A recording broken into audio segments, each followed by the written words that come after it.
Let me begin with a simple observation. Most people don't fail because they lack talent. They fail because they misunderstand what success actually requires. We tend to romanticize motivation. We imagine it as this powerful, almost magical force, the spark that gets us out of bed at 5 a.m., the surge of energy that drives us to chase our ambitions. But motivation, in reality, is unreliable. It comes and goes. It's emotional. And emotions, as you already know, are not stable foundations. So if motivation isn't the answer, what is? Discipline. Now, discipline is often misunderstood. It's not about punishment. It's not about forcing yourself into a rigid. It's about building a meaningful life. True discipline is a form of self-respect. It's the ability to make decisions today that your future self will thank you for. Think about that for a moment. Every time you choose to do something difficult, when you show up to work on a goal, even when you don't feel like it, you are casting a vote for the person you want to become. And that's where consistency enters the conversation.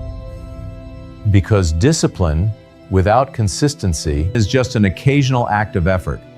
And consistency, without discipline, is nearly impossible to sustain. Consistency is what turns small actions into transformative outcomes. It's not the intensity of what you do once.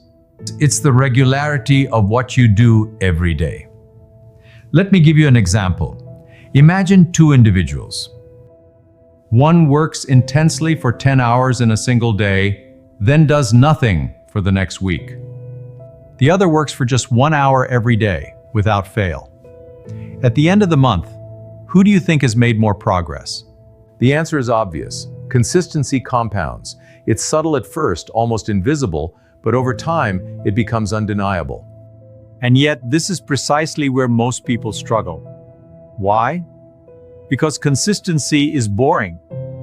It doesn't feel exciting. It doesn't give you the immediate satisfaction that motivation does. There's no dramatic moment, no instant reward. It's quiet, repetitive, sometimes even frustrating. But that's exactly why it works. Because while others are waiting to feel inspired, the disciplined individual is already in motion. Let me challenge you with a question. What would your life look like if you stopped relying on how you feel and started relying on what you've decided? That shift from emotion to decision is the foundation of discipline. You don't go to the gym because you feel motivated. You go because you've decided that your health matters. You don't work on your goals because you're inspired. You do it because you've committed to a standard. And standards, unlike feelings, don't change from day to day. Now, I want to address something important here. Discipline is not about perfection. You will have days where you fall short. You will have moments where you lack focus, where you feel tired, where you question whether any of this effort is worth it. That's normal. The key is not to avoid those moments, it's to respond to them correctly. A disciplined person does not say, "I failed, so I might as well quit." They say, "I slipped, so I'll get back on track." Consistency is not about never missing a day. It's about never missing twice. That distinction is critical. Because what destroys progress is not a single mistake. It's the pattern that follows it. Now let's take this a step further. If you want to build discipline and consistency, you must make your environment work for you, not against you. Human behavior is heavily influenced by context.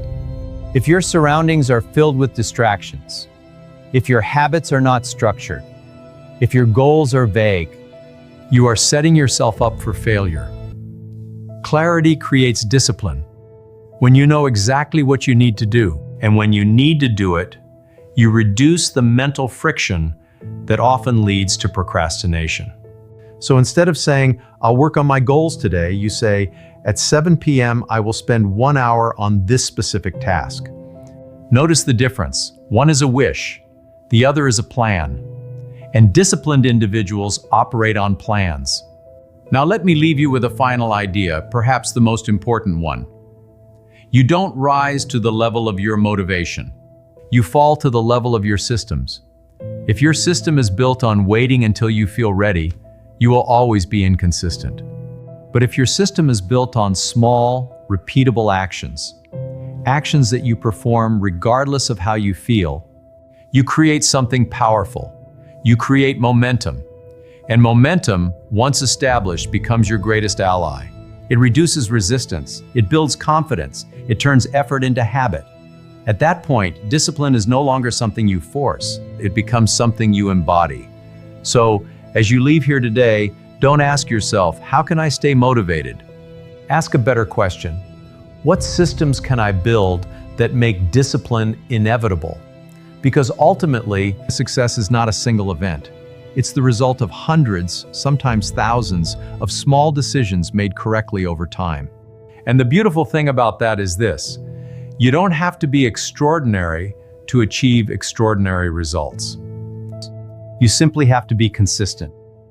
Thank you.